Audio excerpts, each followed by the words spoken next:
साजु चाहिँ अगाडिको Mobil change गर्दैछु है कसरी गर्नुपर्ने हेर्दै गर्नुहोस् देखाउने छु अब पहिला सुरु यो ड्रिल नट खोल्नुपर्छ है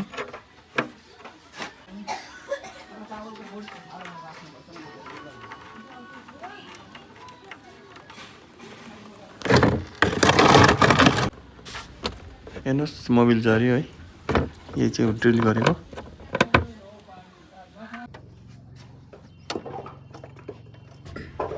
अब चाहिँ म एयर फिल्टर सफा गर्ने छु है हेरौँ एयर फिल्टर पनि मैले नयाँ ल्याएको छु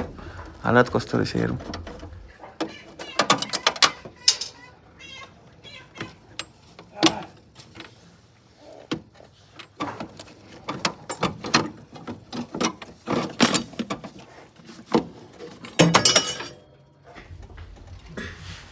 अम्बो हेर्नुहोस् एयर फिल्टर त हरेस भएछ है म यसलाई नयाँ हाल्ने छु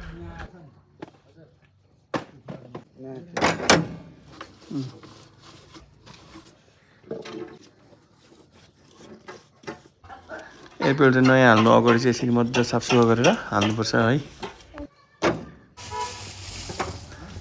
यो चाहिँ हो नयाँ फिल्टर है यो चाहिँ यसरी मजाले हाल्नुपर्छ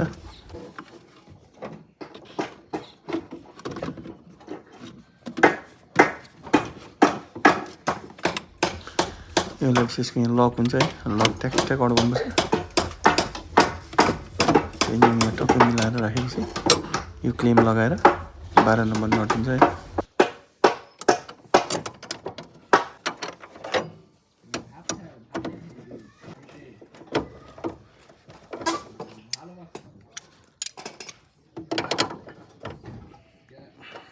कस्तो यो कम्प्लिट भयो है अब चाहिँ म डिजेल फिल्टर चेन्ज गर्ने छु हेर्नुहोस् डिजेल फिल्टर पहिला खोल्नुपर्छ है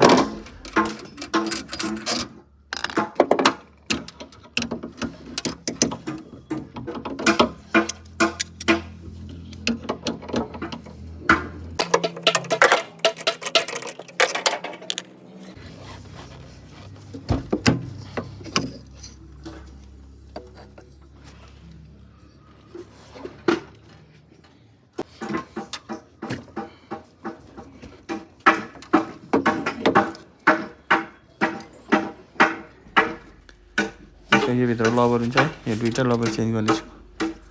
हेर्नुहोस् नि यो लबर हो हेर्नुहोस् यो नयाँ फिल्टर अब म साफसुफा गरेर लाउने छु अम्बो यहाँ हेर्नुहोस् मैला चाहिँ खतरा रहेछ यो मेन लाइनको फिल्टरमा चाहिँ हेर्नुहोस् अझै सफा भयो है अब चाहिँ लाउनुपर्छ यो लबर लाउनुपर्छ पहिला है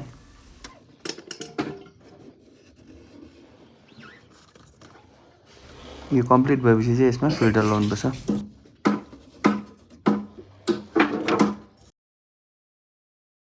अब चाहिँ यस फिल्टर है यो चाहिँ हाम्रो मेनबाट आएर अर्को हुन्छ यहाँबाट चाहिँ पम्पमा जान्छ है त्यो साइडमा लाउनुपर्छ यसलाई चाहिँ यसको नट लाउनुपर्छ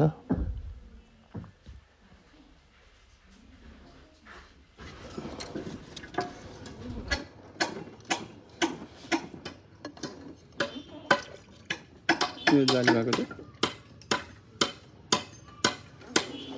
चाहिँ मेन लाइनमा हुन्छ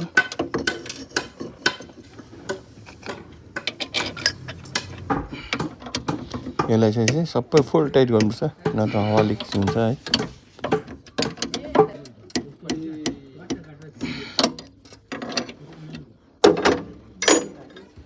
त्यहाँदेखि यो पम्प खोलेर यो पम्प खेलाउनुपर्छ है यो पम्प खेल्दा चाहिँ तेल आउँछ है तेल आएपछि यो पम्प टाइट हुन्छ हेर्नुहोस् तेल आयो यो चाहिँ सिजाएपछि ओके छ हेर्नुहोस् यो पम्प टाइट भयो यो टाइट भएपछि यसलाई थिचेर यता घुमाउनुपर्छ बस यो पनि कम्प्लिट भयो अब चाहिँ हो मोबिल फिल्टर है यो मोबिल फिल्टरमा चाहिँ यसरी मोबिल हाल्नुपर्छ त्यहाँदेखि चाहिँ यसलाई टाइट गर्नुपर्छ है अब मोबिल फिल्टर मैले लगाइसकेँ है तपाईँलाई देखाउनु अप्ठ्यारो भयो अब यो मुनि पसेर चाहिँ यसको यो टाइट गर्नुपर्छ टाइट गर्नुहोस् यो मजाले टाइट गर्नुपर्छ नत्र लिक हुन्छ है अब चाहिँ यहाँ ड्रिल नट है यो ड्रिल नट लाउनुपर्छ ड्रिल नट यो टाइट गर्नुपर्छ है अब यसमा 22 नम्बर रेन्च लाग्छ है। 22 नम्बरले फुल टाइट गर्नुपर्छ, नत्र भने लिक हुने चान्स हुन्छ है।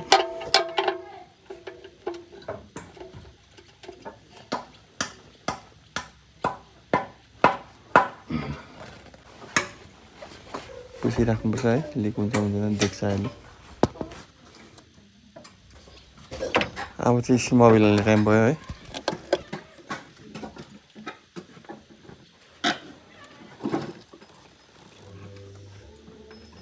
मोबिल चाहिँ यसरी हाल्नुपर्छ बिस्तारै।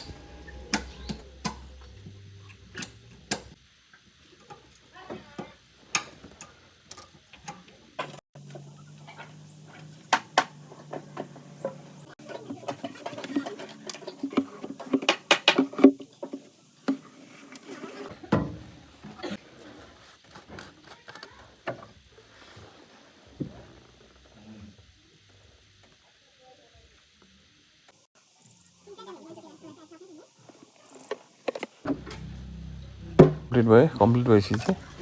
यसको यो बुट चलाउनुपर्छ माथिबाटको क्याप है। यो मजाले अड्काल्नुपर्छ यसलाई थिचेर हो, त्यहाँदेखि पुसपास गर्नुपर्छ।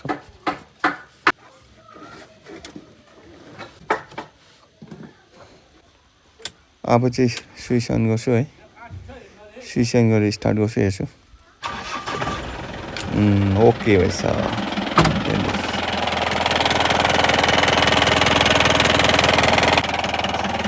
लिक छ कि छैन देखाउनु छ, हेर्नुहोस्। मोबिल फिल्टरको लिक छैन है, बिल नम्बर पनि लिक छैन रहेछ। ओके भयो, सबै